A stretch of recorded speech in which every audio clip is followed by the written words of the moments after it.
So, welcome everybody. Thank you so much for joining us today. If you would just put into the comments into the chat right now and just let us know where are you at, like geographically, and what is your level of knowledge of human design on a scale of like one being a novice to three being an expert.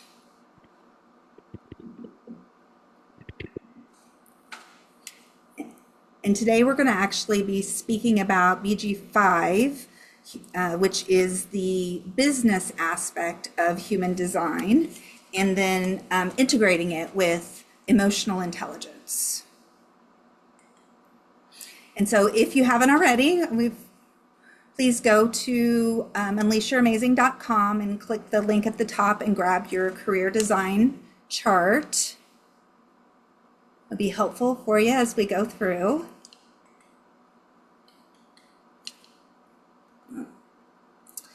At the end, we're going to do a design spotlight, and we would love to have volunteers.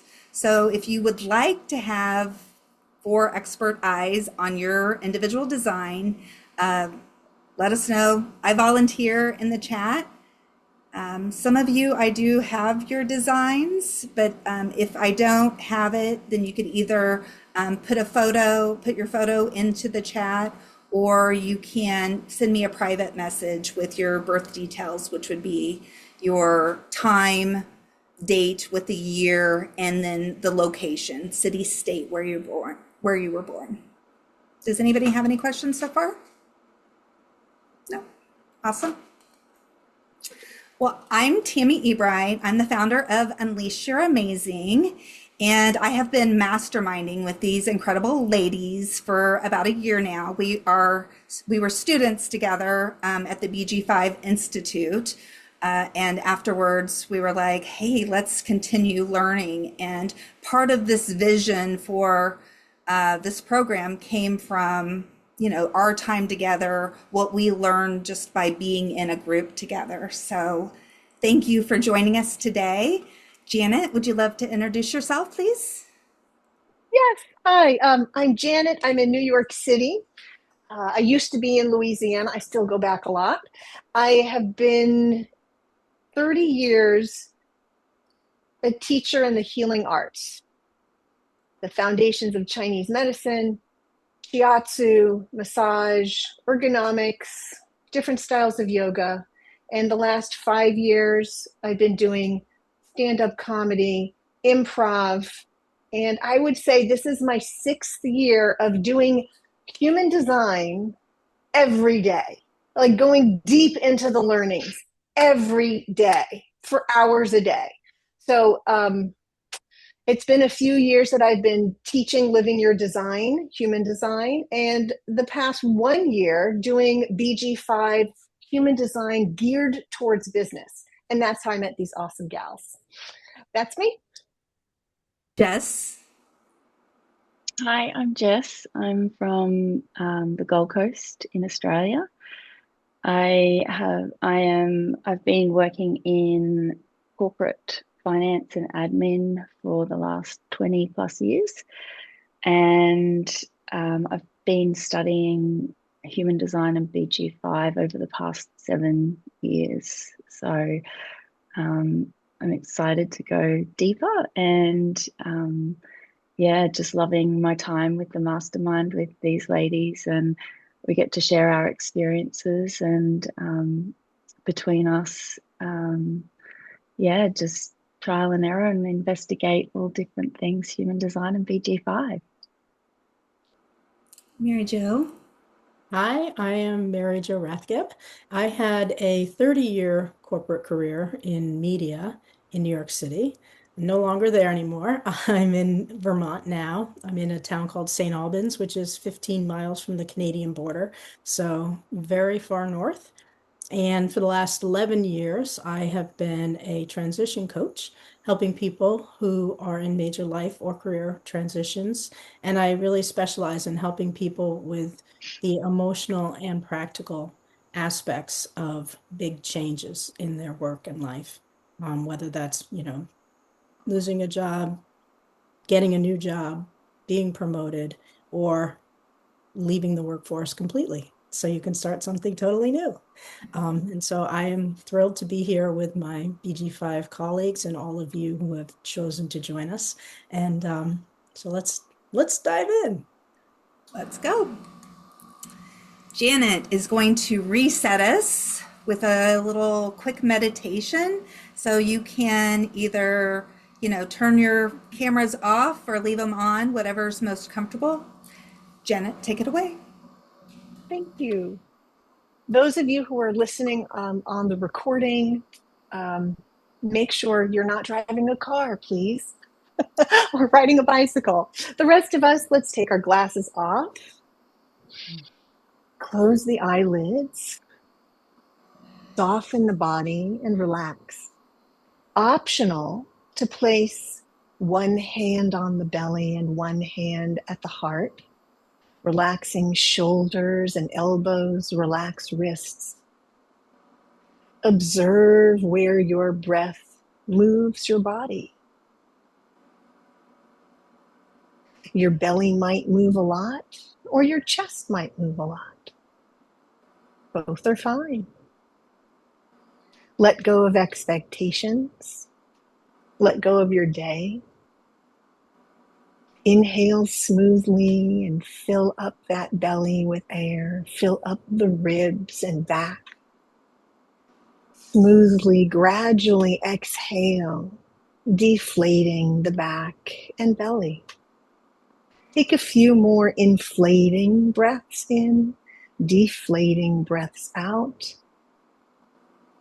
Soften the jaw, shoulders, and hips.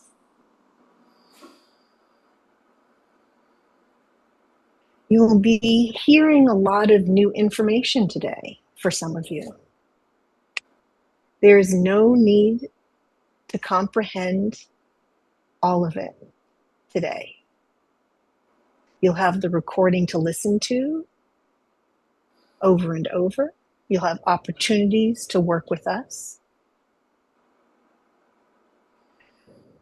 Imagine what you hear today is like listening to someone describe a dream. You know it's significant, important, but it may seem a little confusing and complicated at the start. You don't have to understand it all. It will make sense over time. This is information to digest and repeat over time. Welcome to day one. Slowly close your lips. Breathe in and out through your nose if possible. Open the eyes gently. And those of us who wear glasses, you have the option of putting them back on to read the slides. Thank you. Beautiful as always, Janet.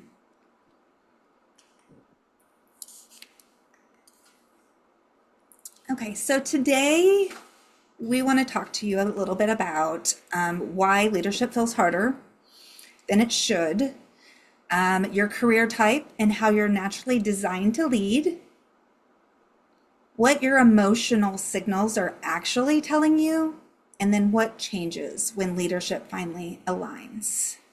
As we go through, feel free to put some questions into the chat. If we don't get through them as we're doing it live, because the instructor, whoever's speaking, may not see it in that moment, we will definitely answer all questions at the end. Today, I want to talk to you first a little bit about having a growth mindset as we go through this information. Realistically, we're talking to you right now about your energetic potential, your birthed design. And then we're going to talk about combining it with a self-assessment called EQ for emotional intelligence. But when I first was introduced to the Human Design BG5 tool, I was like, I don't believe in all that stuff. And I was very closed-minded, even though I'm actually really designed to be open-minded. My conditioning had me saying, That's nothing. And so I went through 2 more years of like life smackdowns until one day I was like, show me the way. What am I doing wrong? And I went over and I pulled out a book that had my report in it, and it fell on the ground. And I was like, okay, I guess it's time to go down the rabbit hole.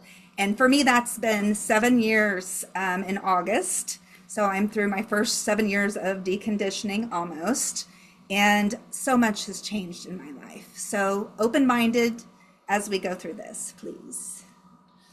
So in talking to some of our clients and some people that we've met to do some training with them, we have come across these as being some of the main leadership challenges today. If you have some additional challenges that you're experiencing, we would love to hear about that in the chat. Feel free to drop those in. So why? Why now? Why this information? Well, human design is really an energetic tool that maps out our uniqueness. Each person is unique, and this is a chart essentially that shows you how to make better decisions, where you might be taken off track by other people, and really like pinpoints your exact strengths and areas of awareness. So right now we are actually in a time of transition. In February of 2027, we're having a global shift from planning to evolution. The first message I want you to take away from this is you don't need to be anything other than who you were designed to be. But for hundreds of years, humanity has been living in what human design calls the cross of planning. It's been a time that has really valued building structures, developing skills, working really hard, sacrificing for the tribe. You know, the bargain of, I'll do this for you if you'll do this for me. And that bargain is kind of breaking down now. Those structures gave us schools and governments, corporations, medicine, technology, many of the systems that we rely on today. Nothing was ever wrong, it was needed. But now we're entering into a new chapter. And this chapter is focused on evolving human consciousness. For generations, we've been asking, how do we support the tribe? But I think this new era really asks, how do we empower individuals who can consciously contribute to our tribe? Because exhausted people, they don't create healthy communities. Disconnected people don't create healthy relationships. And people who don't trust themselves often become dependent on external authorities. I want you to remember right now that self-care is not selfish, but some people will see this shift towards individuality and empowerment as selfish. I see it as maturity, evolution, because self-empowerment isn't about me first. It's about I must take responsibility for myself so I can contribute from a fullness rather than a depletion. Less codependency, more self-trust, less obligation and sacrifice, and more conscious alignment. I believe that we're being asked to become wise about our personal power, to know when enough is enough. Not everything requires our energy, and we must learn to be present in the moment. Life is happening now, not someday. And evolution is asking us to trust ourselves. Not every answer comes from outside, and it's mandatory that we learn to create authentic connection, breaking down barriers to bond, moving beyond isolation, and remembering that abundance begins within. Our spirit is abundant. Our worth isn't earned through exhaustion. And the tribe, support, and relationships, they're not disappearing. I see them evolving from obligation and duty and sacrifice to presence, intimacy, mutual empowerment, and co-creation. It's really kind of exciting.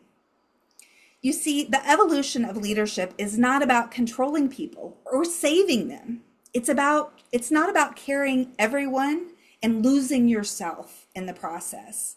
Instead, it's about helping people become empowered enough to stand on their own 2 feet, because empowered individuals create healthy families. Healthy families create healthy communities. Healthy communities create healthy organizations, healthy companies, and healthy organizations develop a healthier world.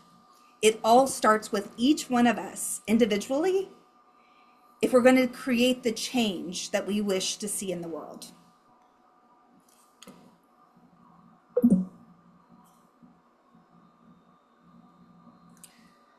So we're each designed with nature, which is where we have colored in or definition, and nurture, which is where we have inconsistent energy and we take in energy from other people.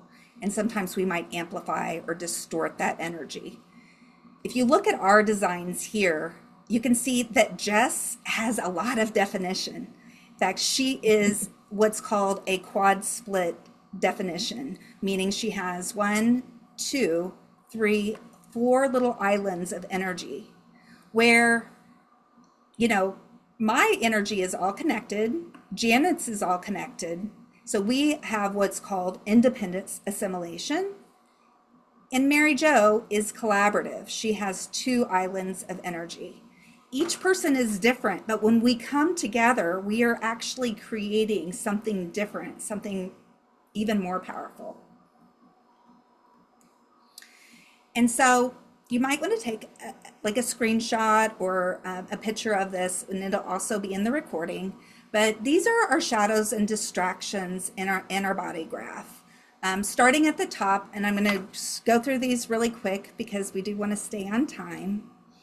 But here our inspiration is inconsistent, and it might cause us to lose focus or chase shiny objects. The conceptualization can be inconsistent and lead to being mentally defensive or trying to be certain about things. Our communication and action here, the not self here is about trying to be a star. Here, if the willpower is inconsistent, you might find yourself overcompensating or overcommitting, having difficulty in following through, or as everything out there is telling us that you're not enough. Each one of us is enough. We don't have to prove ourselves to show that. Our emotional intelligence here. To me, this one function has been such a game changer for my life and my relationships. But when it's undefined here, you might be touchy and nervous or avoid confrontation. Doing some people pleasing, trying to manage other people's emotions. But I want you to know today that emotions are just information. They're not scary like we make them out to be. They're just information. Down here, the drive and stamina is inconsistent. So this might feel like you're too much in a hurry, or you can't sit down and have a rest. You're always just going. And it can lead to burnout. The survival instincts, this might lack flexibility or be very fearful for your survival. If your energy resource is inconsistent, this is where you might take on too much. And then the the identity and direction. This is where people might find themselves always searching for a new role. But all of this is designed for us to become wise about it. There's nothing wrong with any of us. We are all designed perfectly. It's up to us to learn to embody our definition and our wisdom. When 2 people come together, they're actually creating a third energy. And I've heard before in the past where people are like, oh, she is different with every person that she's with. Yeah, you are. Everybody is. Because we have different electromagnetic connections that create additional definition. So this is Janet and my design. When we come together, all of the functions are defined. And so, we might find ourselves occasionally on an emotional wave and not know where it's coming from. And it's just the energetics that are coming together. Janet has a defined willpower. So she is designed to follow her word and do what she says, and prove her worth. But I'm not designed like that. So I might misinterpret her powerful willpower for me not being worthy. And that's wrong. Janet would never feel that way or do that to me. But people get really wrapped up in how they feel, and they don't understand that sometimes it's just the energy of the group, of the person you're with, and there's nothing wrong with either one of you. When you come together as a team, a penta is what it would be called, and it's 3 to 5 people in a small group. This is where group think can happen. So if you have the little undefined emotional intelligence in your design, stepping out of that group to make your decision can be really powerful, because I have said yes when I meant no inside many of small groups, because it's not my ideal environment. But there is actually 12 traits inside a penta, and you see them here. And depending on, so for me, I only have 2 traits inside that are inside a penta. When you're in small groups, it's only pulling from these 12 traits. And so if you don't have very many of them, you might feel like your voice isn't being heard. And so that can be a challenge. And sometimes people need to be outside of a group, and their contribution comes in other ways. Now there's 16 success codes that support our careers. Today we're going to talk a little bit about the first 6 codes.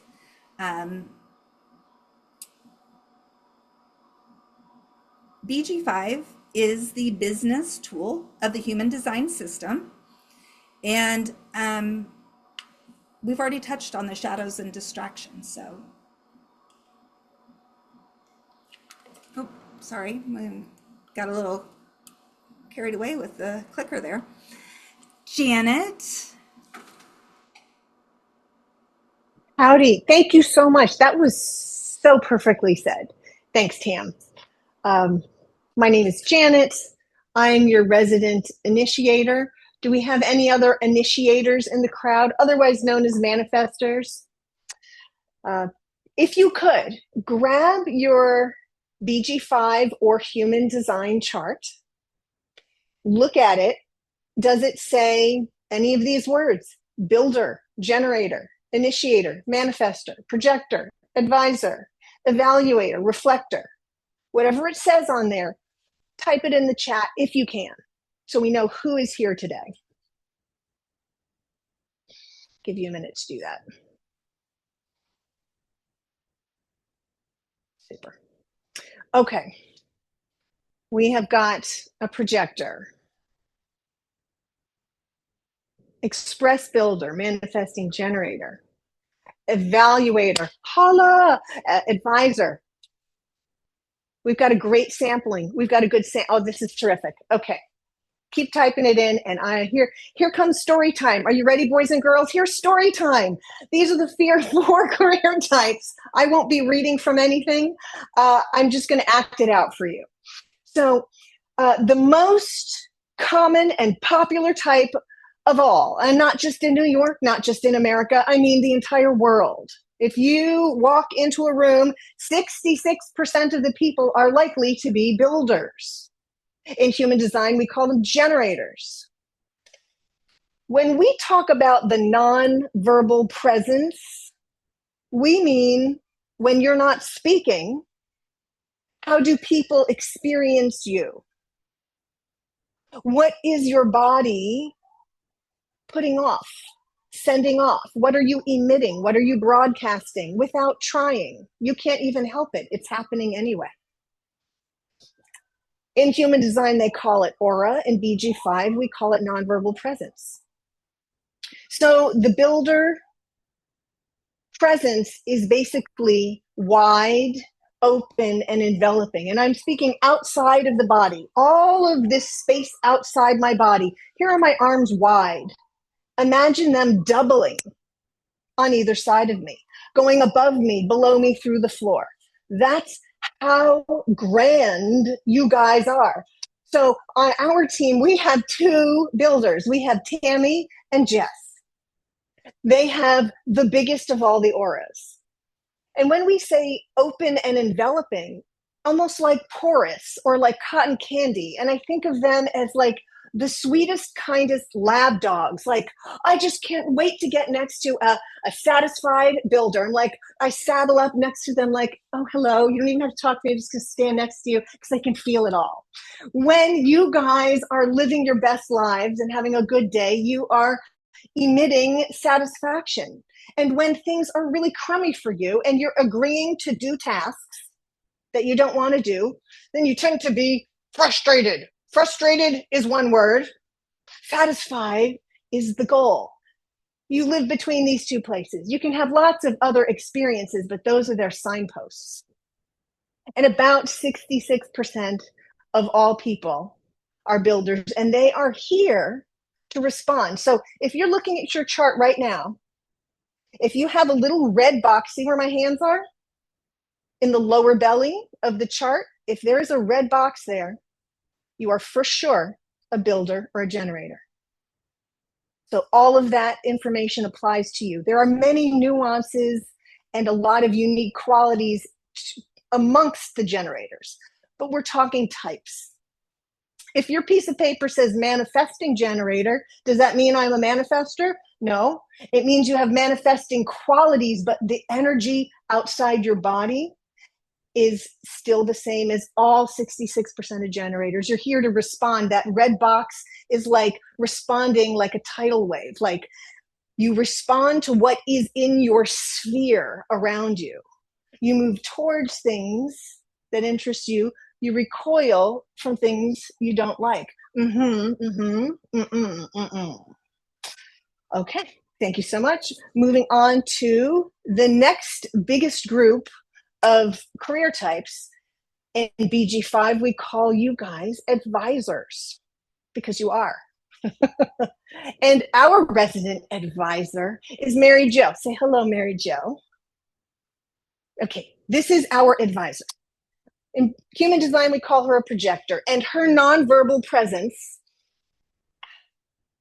is very different. It is absorbing and focusing. So if I am an advisor, let's pretend I am for this moment, my energy comes from this part of my body and gets narrower and narrower as I am paying attention to something or someone, and I'm able to truly experience them, and I bring their energy back to me. Advisors are like a reverse funnel or a reverse fountain. They're designed to understand someone one-on-one, because their existential question is, who are you? And they're truly designed to go find out. Builders, their existential question is, oh my God, could you talk to me about me? Could we just talk about me for 5 seconds? Like, can we put the focus on me? I don't want to talk about you. Can we do my chart? No, I just want to do my chart. Every type is very different. And the advisors, they are needing to be recognized, truly recognized for their talents and gifts. They need to be acknowledged and then formally invited to lunch. A general invitation is not fabulous for an advisor. They would like a specific, excuse me, Mary Jo, would you like to come to lunch with me on Tuesday at 4 p.m.? they need a specific invitation with their name in it and paying attention. They are so amazing. So they're designed to work one-on-one, but also they're here to learn the big picture and understand the energy of people. I call them puppet masters. That sounds a little sinister. It's not. I see it as like they understand where the puzzle pieces go. I'm an energy type. I'm a ding dong who sometimes misuses her energy. But a wonderful advisor could draw questions out of me and help guide me. So they work best when they are invited to share their wisdom and their observations. And they're about like 22% of people. Next slide. And by the way, the advisors, we have several advisors here today. It's great. Y'all can be, I can't see all of your faces, but I will after I finish talking. I'm going to come and look and say hi to you. Okay, initiators. I'm an initiator. Do we have any other initiators here? Kelly is an initiator. And I know several others who are going to watch the recording. In human design, we call us manifestors, BG5 initiators, and our nonverbal presence is different than the other two. No surprise. We have a dense energy outside of our body. It's heavier. It's more dense, more compact. It is protective. Some people call it repelling. That hurts my feelings when I hear that word repelling. I'm repelling? Really? I mean, I know I can be. I do it deliberately. And I can put walls up like nobody's business and go do what I want anyway. But I don't see myself that way on a day-to-day basis. So we're designed to come in like catalysts and initiators and get the ball rolling. We're not great at finishing everything. I'll just say that right now. It would be so wonderful if I had a team of 40 people behind me. That would be great. I would love that. So initiators are great at starting the ball rolling. They're good to have on your team. They're about 9 or 10% of people, and they are designed to create an impact. And their question is, who can I impact? How? And will I be rejected? Other people can sense the manifestor energy and either be so charmed and attracted to it or a little bit cautious and threatened by it, like, I don't understand what this is, and they might back off. It's very interesting. Initiators, if you have questions, feel free to talk to me afterwards. So those are the initiators. And last but not least, and we have a reflector here today, and if you are the reflector, I think you are. I think you were brought in by a manifestor or an initiator, so welcome. BG5, we call you guys evaluators. Human design, we call you reflectors. And as you can see on the example chart on the top right of your screen, look at all those shapes on the body graph. They're all white, WHITE. There are no big colored shapes there. There is no consistent, reliable energy in those themed centers. Does that mean she has no energy? No. It does not mean that at all. Not at all. The energy outside the body is different than the rest. It is moving and sampling. Almost like Teflon. It may not stick, but they can get a sense of their environment. They can get a sense of how well things are going in a family, in a church, in a business, in a government, in the world. They read and are greatly affected by their environment.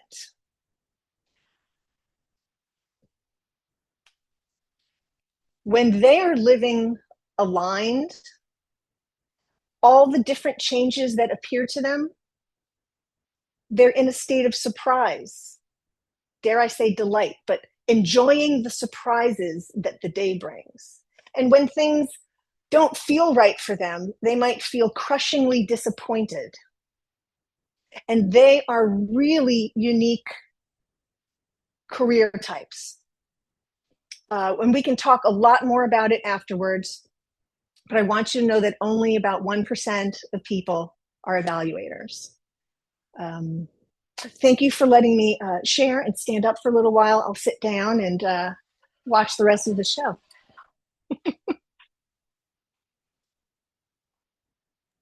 Thank you, Janet. That was great.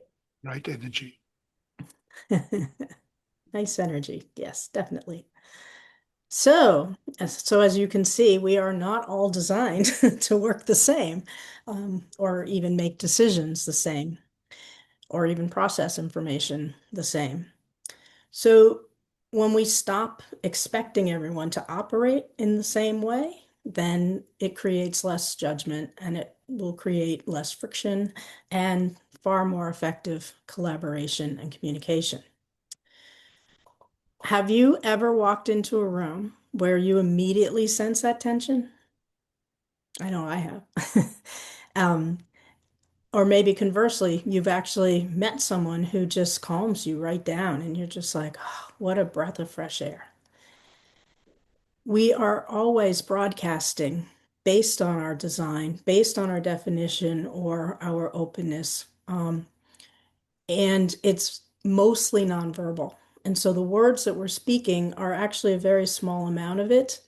And so it's through tone or facial expression or body, body language, posture, and the underlying energetics that are going on. And so we are constantly, every one of us is broadcasting out to other people. And so they don't just hear us, they actually are experiencing us, quite in the way that, Janet just referenced, as far as like whether you're enveloping or penetrating or sampling. So next slide. So when you're broadcasting, like when you're under pressure or you're operating out of alignment, you might start trying to initiate like an evaluator when you're a builder and you're really designed to be responding, or you may force decisions, push when it's time to pause. Maybe you need more time to process or make decisions, react instead of respond. You communicate in ways that really don't reflect how you're actually designed. And that creates what we call static or confusion or chaos even. And in BG5, there are signposts for that. There's emotional signposts. It shows up as frustration in builders or anger in evaluators or bitterness in advisors and disappointment in evaluators. Did I say evaluator for our initiators? I apologize. So the initiator is the anger. And then if you're what's called an express builder, where you're the manifesting generator, then it might show up as both frustration and anger. And so this doesn't stay static. You really broadcast it out. But then conversely, when you are broadcasting from alignment, when you're congruent, your communication becomes clearer, your decisions are more grounded, and trust grows. And so in BG5, the signposts for this are, for the builders, satisfaction. For the initiators, it's peace. For the evaluator, it's surprise. And for the advisor, it's success. And so when we change the signal, we change our experience and everyone else's. And so one of the things that the four of us have come to really realize, and research shows that backs us up actually, is that 90% of top performers possess high emotional intelligence.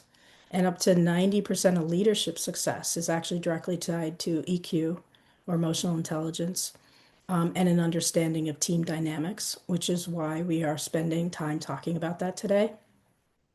And so we can't continue to lead on autopilot or just not being aware. The future does require emotional awareness, particularly if you want success in leadership. And so emotional intelligence gives us the skills to recognize, regulate, and respond rather than react emotionally to people and situations. And so one of the tools that we use as a collective here at Unleash Your Amazing Group, Mastermind, is called an EQ assessment. And we have a picture of it actually on the screen. It's in the middle. It's in the middle of the screen. Um, and what you can see here is it's a circle, and there's orange and purple colors. And it's interesting that with the emotional awareness, this is a self-assessment. So it's like you say what it is versus BG5, which is actually based on birth data. And so the EQ assessment actually shows you how aware you are of yourself, your emotions, and how well you regulate them, as well as what motivates you when, there's no carrot to chase. And then that's in the orange. And then in the purple, it shows how aware you are of other people's emotions and how well you're able to regulate the room. Can you change the mood? Can you, make it more upbeat, if needed? And then the white, similar to BG5, so interesting, is where there's areas to grow. And so one of the nice things about EQ is that it can change. And so it's not something that you're born with and then you have what you have. It's a skill that is developable. And we truly believe that it is one of the most important skills that you can develop in your work and in your life. And so while BG5 is adding that energetic roadmap, the EQ is showing you where you're at in the process. And so roughly 50% of people are emotionally defined. If you look on the slide with the BG5 charts, you can see my chart, which has that brown triangle, that brown shape at the bottom. That's me. And then at the top is Tammy, and with the white triangle.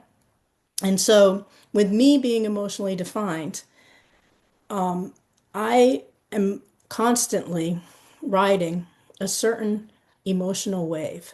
And I'm going through those waves every day, 24/7, my wave. And as you can see on these, there's 4 different types of waves in human design and BG5. And so the top one is the source wave. That's the one that when it gets activated, starts all the others in motion. And it's relatively, flat. But then there is what's called the tribal wave, which is based on need. And that one is the second one down. And you can see that one ratchets up incrementally. And so that's when someone is getting irritated, but doesn't speak and doesn't say it and just holds it in. And then suddenly it's like, there's an argument over who's taking out the garbage and it explodes. And the person whose wave is ratcheting, once the garbage conversation is over, they're like, "Oh, I feel so much better." Meanwhile, the other person is like, what just happened? And so you need to understand, that that's a wave. It's a mechanical thing. And when you know it and you can anticipate it, you can prepare. Walk out of the room, be like, "Uh-oh, I'm about to crash," and go. And it makes life so much easier and less painful for everyone around.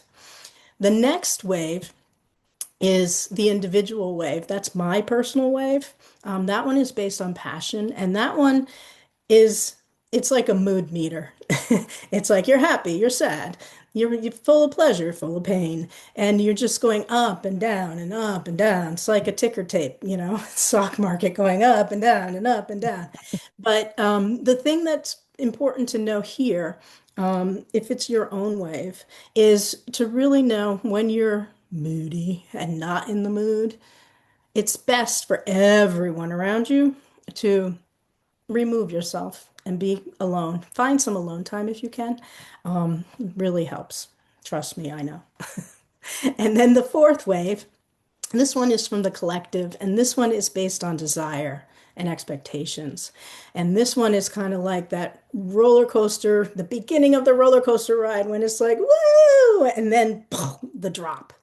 And that one really is based on when expectations have been built up, and then it's like they just don't live up to it life doesn't live up to the expectation.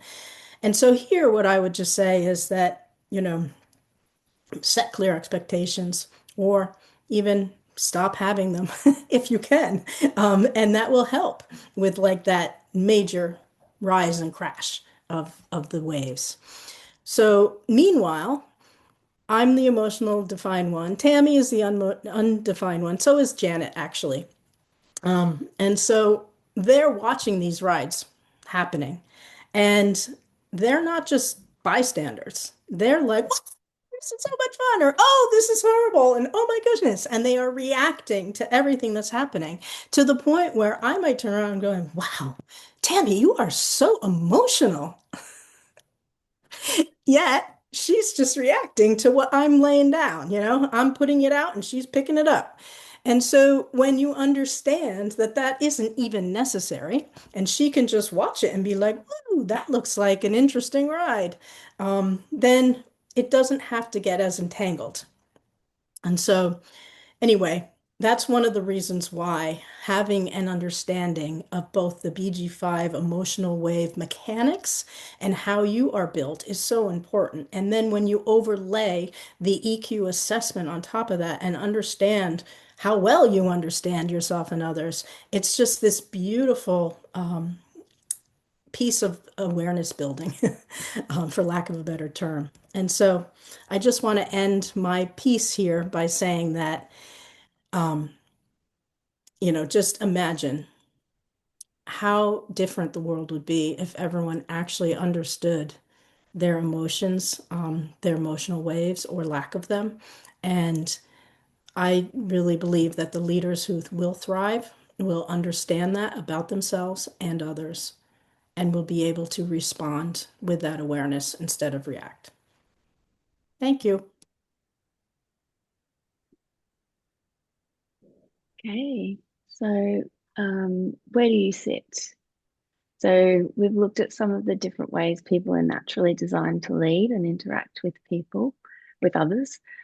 Now I'd like to bring this back to something very practical. So when uncertainty shows up, where do you tend to sit? Do you move into autopilot, where you keep doing what you've always done, even though it may no longer be working for you? Or do you find yourself in chaos, trying to juggle everything, reacting to each new problem, and feeling as though you're constantly putting out all these fires? Or are you able to find a place of calm, not because everything around you is necessarily calm, but because you're grounded enough within yourself to choose how to respond? Most of us will recognize all three of these places at some stage. This isn't about judging ourselves or trying to stay calm every minute of every day. It's about noticing. Because if we can't change if we don't recognize things in ourselves. And sometimes autopilot and chaos are not just signs. They're not signs that we're failing. They're simply signals that something's in the way, and the way we're leading is no longer working for us. The phrase at the bottom of this slide says, "Our inner phoenix needs to wake up and rise." For me, this means remembering that there's another option, realizing the old ways are not working and we don't have to stay trapped in old reactions and old stories. We can pause, reconnect with ourselves, and choose a more human way forward, rising with purpose and an awareness that we've never seen before. This is just my perspective, and I'm sure you'll take something completely different from this when you sit with it. Next slide. So signposts. Mary Jo and Janet have already introduced these 4 words, and I'd like to place them more clearly in the context of the 4 career types. These signposts are not generalized across everyone. Each career type has its own particular signal that can show up when they're working or leading in a way that isn't right for them. So for a builder or generator, the signpost is frustration.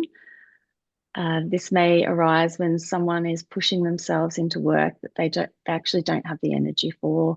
They're forcing progress or continuing with something that no longer feels engaging or lights them up. For an advisor or projector, the signpost is bitterness, and this can appear when insight or guidance is not recognized by others, when someone is trying too hard to actually be seen, or when they are offering advice before it's truly welcomed by others. For the initiator or manifester, the signpost is anger, and that may surface when a manifestor is feeling blocked, controlled, or unable to move forward independently.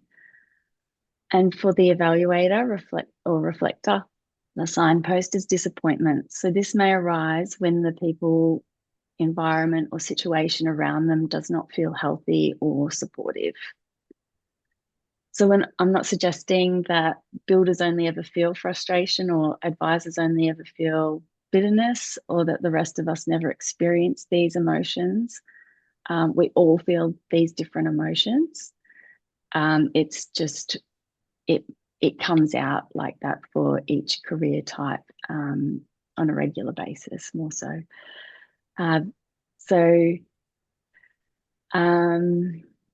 Aligned leadership. Again, these words are connected to the individual career types rather than being a general checklist for every leader. So for a builder or generator, the aligned experience is satisfaction. And this can come from using their energy on work that genuinely engages them, and being able to see or feel that something that they've created is worthwhile. For an advisor or projector, it's success. This is not necessarily success in the conventional sense of status or achievement. It can be a feeling that their perspective has been recognised and their guidance it's made a meaningful difference. For the initiator or manifestor, the aligned experience is peace. This may come when they have freedom to initiate, communicate what they are doing, and move without resistance from others. And finally, for an evaluator or initiator, an evaluator or reflector. Sorry, Janet. It's surprise. And this can be the experience of discovering what is possible when they're in the right environment with the right people and are able to observe without pressure, or the pressure to be like everybody else around them. These are not permanent states, and they do not mean that aligned leadership is always easy. They're more like indicators that we're operating in a way that fits us. So rather than expecting every leader to aim for the same experience, we can begin to recognize that alignment might feel different for different people. For one person, it might feel like satisfaction, for another, success, peace, or surprise. And that's why self-awareness matters and is so important. It allows us to understand our own feedback rather than measuring ourselves against everybody else's experience of leadership. Leadership potentials. So when we lead from a more grounded place, this is some of the potential that becomes available to us. We become more self-empowered. That doesn't mean doing everything alone. It means we're not constantly waiting for somebody else to give us permission or tell us who we need to be. We become more empathetic because we're not so caught up in defending ourselves or trying to prove ourselves. We have more capacity to listen and recognize that other people may have experienced the same situation very differently from us. We become more resourceful. Instead of becoming fixed on one answer, we can work with what's actually available to us. Becoming more receptive as well. We notice the ideas, feedback, people, and possibilities that we might otherwise have missed, that's right in front of us. And we can become more empowering to others this way. I think this is particularly important. Leadership isn't only about what we personally achieve, it also becomes about what's possible for those around us and our teams and the people that support us. And we need to remember, do they feel seen? Do they feel trusted? Do they feel like they're able to contribute? And do they feel safe enough with us to tell us the truth? So an aligned leader, in my opinion, doesn't need to dominate the room. Sometimes their greatest impact is helping someone else reconnect with their own confidence.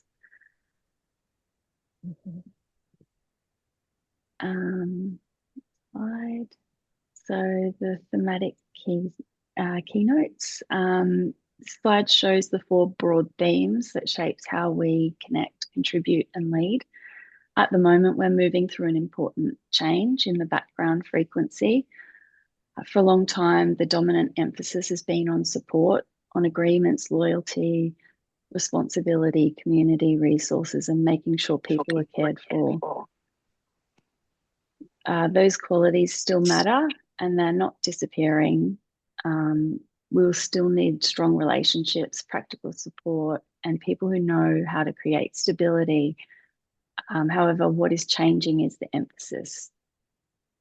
We're moving towards a stronger theme of empowerment.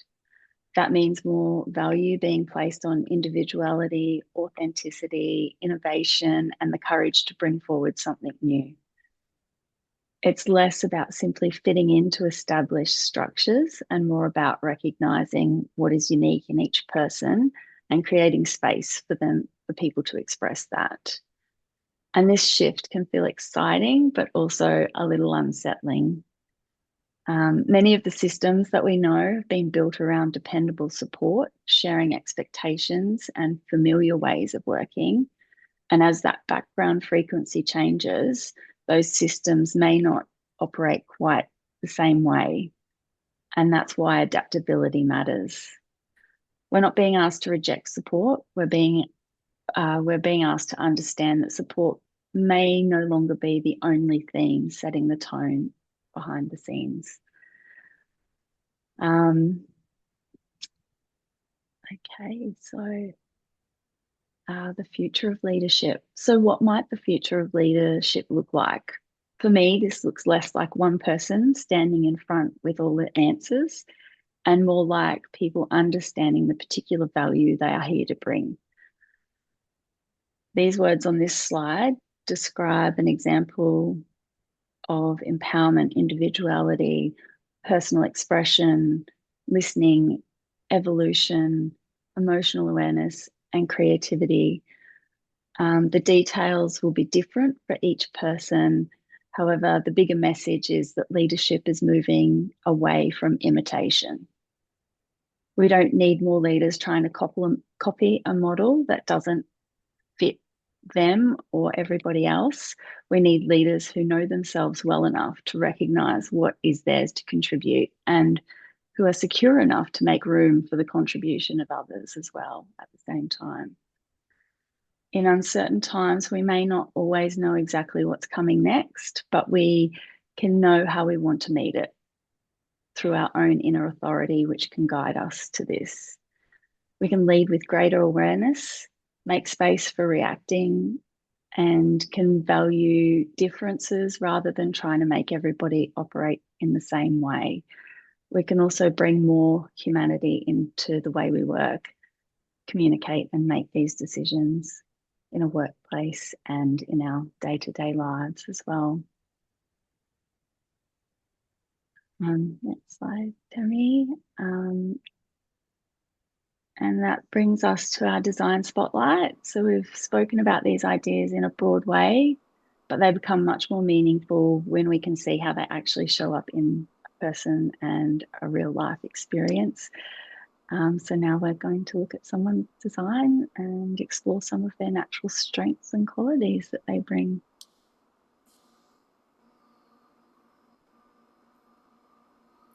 Thank you, Jess. That was beautiful, as always. I love your insight that you bring to the team. We have several people that have said yes to looking at their design. So I think this person volunteered early. And so here's this design. And then we're going to talk just briefly about our program, and we'll come back and do one more hot seat afterwards. So Janet, do you want to introduce the design? Oh, yes. So this is the design of a fantastic advisor. Um, she happens to be in Peru right now. She's been on camera for a while. I'm not sure if she's still here. Um, let's have a look and see if she's still here. She is. She Yes. is. Okay. Fabulous. Um, so in look having an overview of a chart, you look at the professionals, we look and see, like, where do they make their decisions, what type are they, do they work well with, do they need to work with other people, or should they really do most of the bulk of their work alone? So as you can see here, I've done her chart for over a year. She makes her decisions from a quick flash of intuition. It's like a security and a safety. It is not very verbal. It's not a to-do list of what must she do. It's a quick flash of safe, go, don't. It's just an internal knowing for her instinctual system. And when someone gets very good at listening to the body's messages, decisions become so much easier. I mean, so much easier. There's not so much decision paralysis where you have to talk to 40 people or spend, 2 years to decide what type of glasses frames to purchase. And well, I've done her chart for years, but if anyone else wants to come in with some quick insights of, oh, I see this, I see that, Tammy, Jess, and Mary Jo, have a field day. So I love this beautiful strength that she has. This is about sales and marketing and the alertness to the right time. And I noticed that she's collaborative.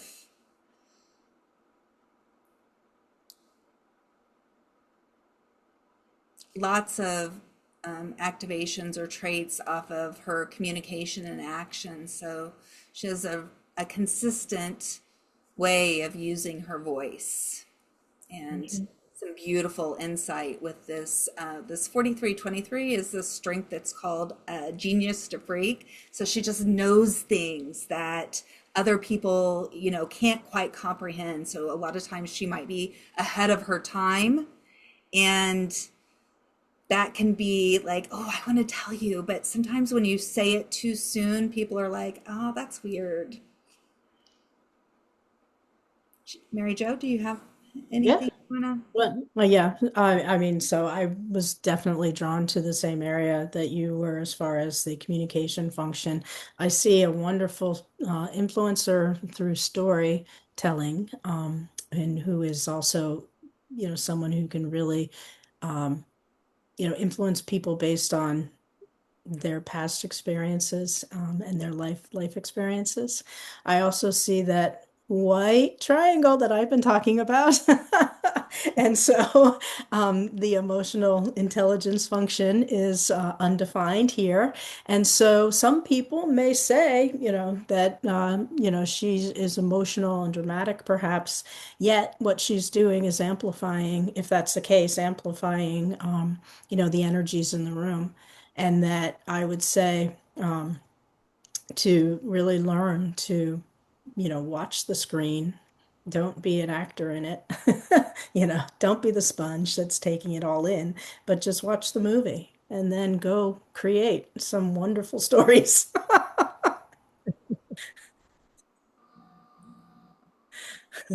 Jess?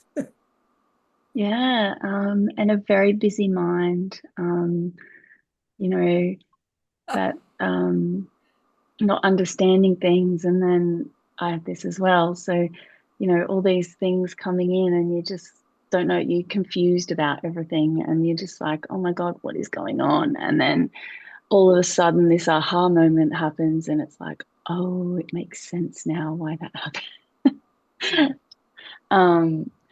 So that can be quite confusing at times, but you just have to be patient and really wait for those aha moments to actually come in, and they will come in at the right time. You might find, yeah, also a lot of people might tend to tell you their deepest, darkest secrets, and you hold those for them, and you might be sitting next to someone on a bench, and all of a sudden they sit down, and you've heard their whole life story. So, and also a very creative energy with the one there as well, which I love that. I love that energy. Yeah, but yeah, a beautiful, beautiful projector. So, Does this resonate with you, what we've said? Oh, 100%.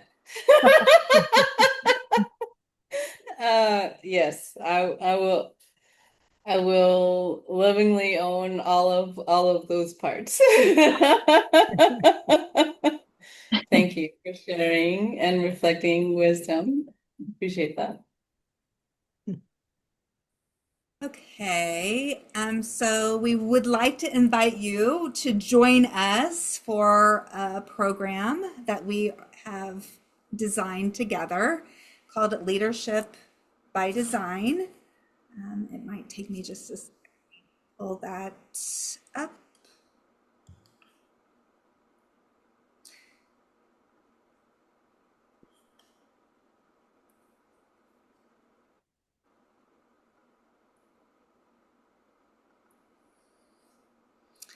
Okay, this is a 4-week program live. We'll be training with lessons and activation labs. The 4 of us will be a part of this. We're combining the BG5 business aspect of human design with emotional intelligence, and it'll be on Zoom.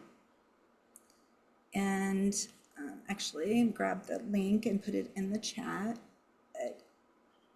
So what is Leadership by Design? It is this framework that is combining these 2 tools to really help you develop your emotional awareness as we're going into this energetic shift that I think we've probably all been seeing and experiencing. Mary Jo, did you want to talk about this a little bit? Sure. Yeah, I talked a lot about both of these, I believe, but we really do want to emphasize that with the BG5 career design, it gives you that foundation of your energetic blueprint, if you will, that map.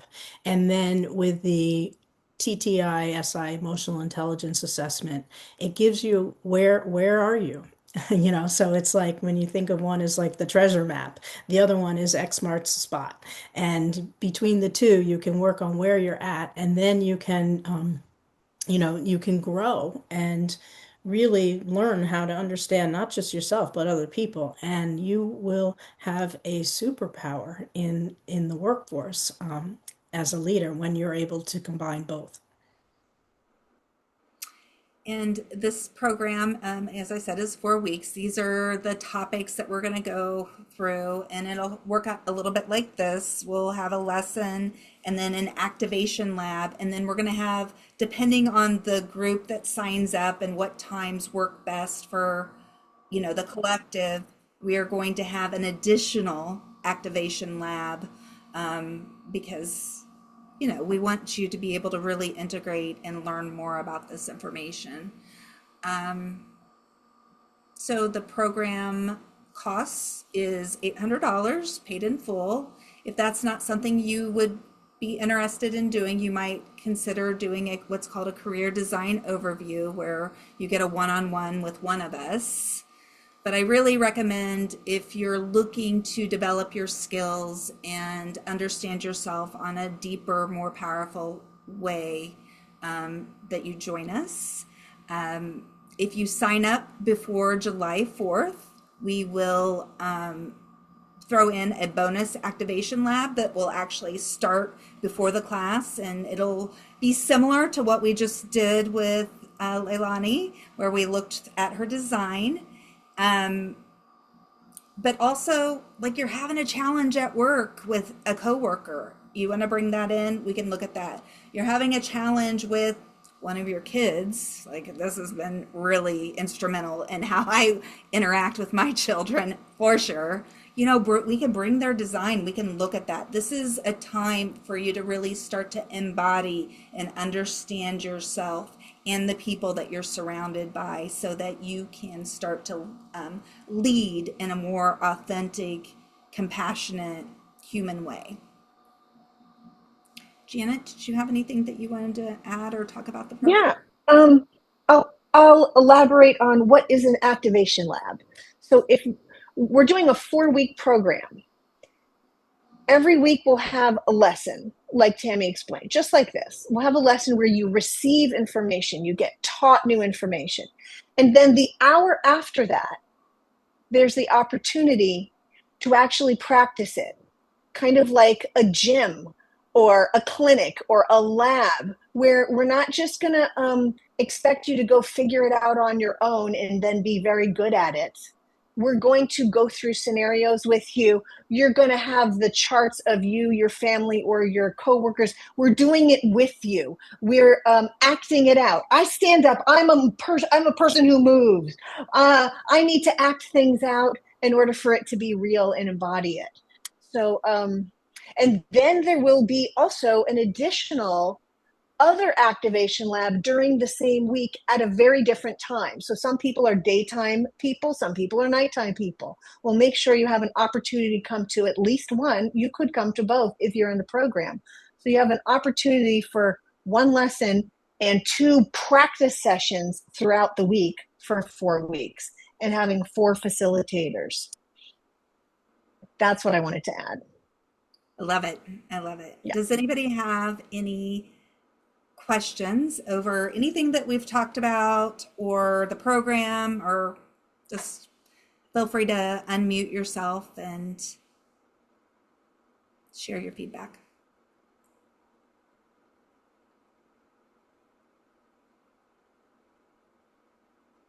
And if we have time, do we have time? Sorry.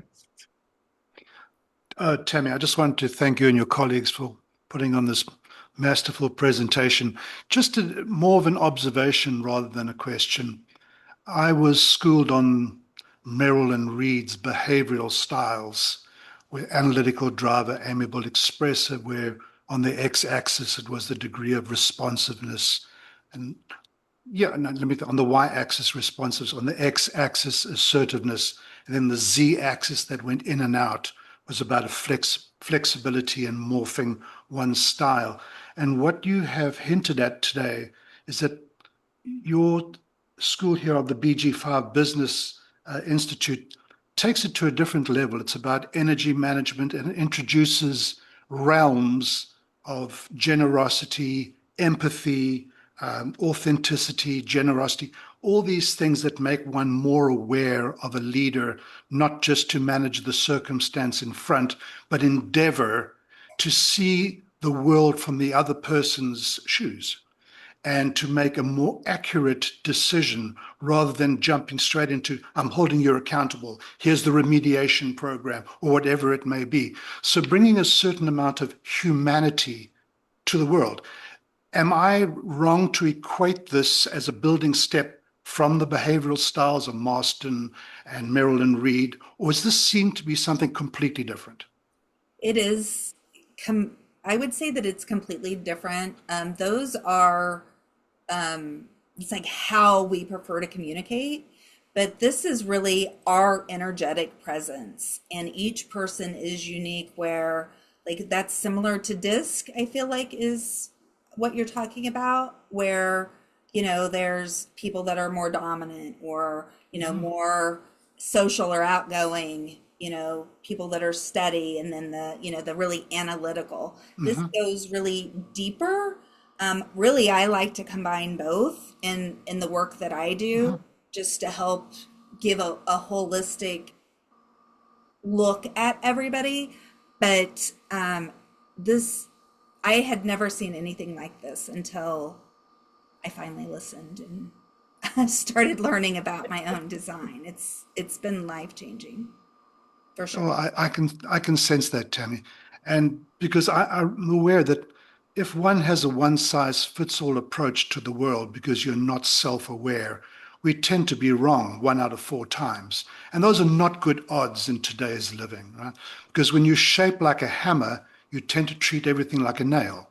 So this is more of a self-awareness, right? The energy that we put out into the universe, and it's all about energy management. But it seems like your message was you have to be independent in yourself before you can be interdependent, right? And that's a crucial link. Right? Yes, Yeah. very beautifully said, Roger. Thank you. Yes. Thank you. Julie, Loved it. did you have a question? Hi, this has been wonderful. Janet, thank you so much for I'm very attracted to this group, and I'm just getting back in my seat here. I've been kind of walking around New York City listening to you guys. So talk about being a projector. Been projecting it out there. I'm attracted to the idea of being able to talk about the dynamics at work. I'm not a business owner though. Like I work with a group of people. And how do you, I guess it's kind of like doing their astrological chart. I mean, are you supposed to try to find out what their birthday is in time? Because some of these guys, I don't know, they'd be like, what? Maybe it's a good question, Yeah. But it's, this is a very much old school kind of, work unit. And I'm just curious how that works out. Do you try to observe their behavior, or you talk a little bit about what their roles are or how they behave, and then you kind of try to understand? Maybe they're a manifestor, maybe they're a builder. You can, like Janet loves to play that game, actually. But we have a letter that you could utilize to, hey, I'm working in this program, having this information, depending on your comfort, if you would be comfortable asking it or giving them that is a way to do it. Otherwise, yes, you're going to get really good at observing. And I think that one of the things that's, for me, that made the most difference wasn't specifically the types, but I've learned to recognize the energy. Like, oh, I'm undefined emotionally. Oh, you are having a lot of emotions. You're an emotional being. Oh, let me not take that on. Let me make sure that I'm aware that you're bringing that energy into this, and it's not something that I'm feeling. Have anything? Yeah. Joe? I really think that's, there's just such a great, rich well of information to be had. And also, I just wanted to offer, as far as leadership, which is what I heard about in the beginning, and, evolving, you got to do the Knicks. You got to do the Knicks thing, because their team is totally changing the idea of leadership, particularly Jalen Brunson, who was underestimated, who was a small player, who was a second draft. I would love to see a whole series done about what the Knicks did as a team. We're talking about leadership. He took a $12 million pay cut to allow the Knicks to bring people in to the team so that he could lead them. If that's not a sign of a new leadership on the horizon, I don't know what is. I feel like that could be a human design playtime in the work. Yes. And for people who are going to watch the recording, what Julie is talking about, Julie has seen me and Tammy have a podcast where we discuss and show the charts of public figures and celebrities. And it's a wide range. So thank I you, think you Julie. could get a Yes, lot that of would be a likes on great that. next thing. Yeah. Everybody is looking at those Instagrams right now. There's like thousands of people following them. Overnight sensation. They're amazing. Thank you. Okay, so the other person that we had did jump off for the design, but we could, do you guys want to do that for the recording? As we're we're about 7 minutes over right now. Mhm. Yeah. Okay. Yeah, it's up to you. We'll do any chart. All right, let's just kind of take a quick few minute look at it. Let me move this around here. All right, so this is for Kelly.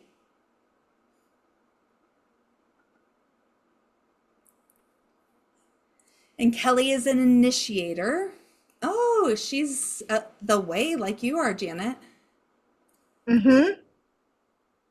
There are like 4 different the ways. Yours is a little different. That's great. So And she has a, wow. She's got the root center downtown defined, that adrenalized pressure in the lower part that goes up through the instinctual center and then makes it to the brown box at the top, the throat for expression and manifestation and communication. So what's interesting about her chart is that she's like me in that she does not have one of the 3 manifesting channels on the right side. I don't have those, neither does she. She moves through projected lines,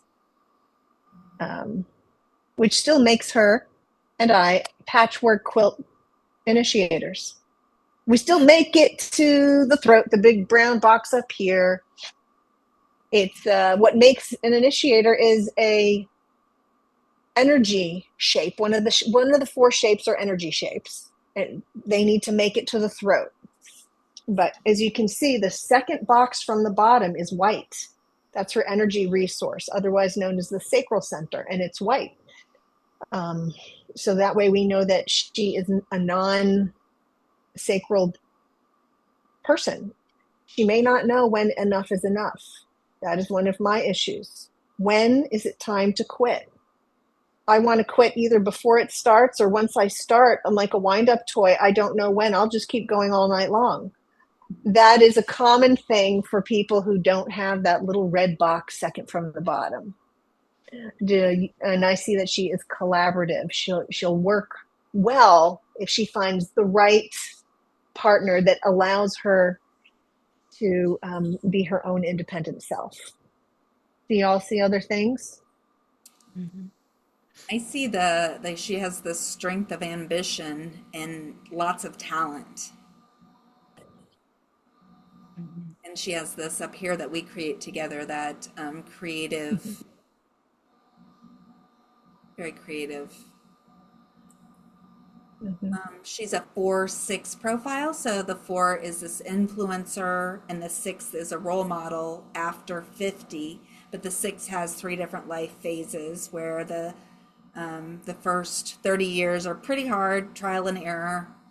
From 30 to 50, some healing happens. But I mean, as a 4/6, I feel like that third line is still kind of that trial and error is still always a part of who I am. And then after 50, she's designed to share her wisdom with others. Mary Jo? Yeah. So I'm gonna just go back to I'm gonna be the emotional center lady today. For her, it's not just undefined, it's completely open. And so that means that she is just completely open to any and all expressions of emotion. She's really here to become wise about emotions and not fall into the the habit perhaps of thinking that any emotions that she is coming in contact with, are necessarily being generated by her, and really, really learning how to be the screen and not the sponge in this situation. She may find that she does feel touchy and nervous or wants to avoid confrontation. So that could potentially turn into some people-pleasing tendencies. She also has the undefined, completely open will center, will function. And so there she may also try to prove herself. She's an ambitious, talented woman, and she may find herself trying to prove that to people. And then also with the undefined identity and direction center, she may sometimes feel like she's not sure of what her role is or her place in the world, and may spend time really trying to figure that out when it's something that's more about her interactions with other people and letting them help lead her to her next thing. Jess, do you have anything? Yeah, like I can just see how, and again, how ambitious she is, and that skill that she can hone in on, and get that real mastery, happening. I don't know what she does, but whatever she sort of decides to do, she has that ambition to push her and just hone in on that skill and really, really, just be successful in whatever she decides to do.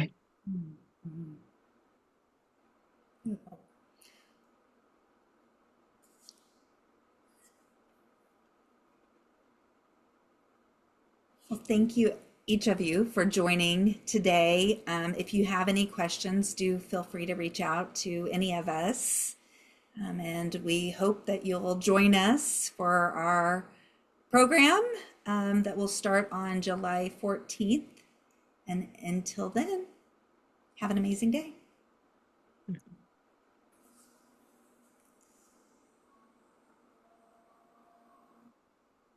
Thank you.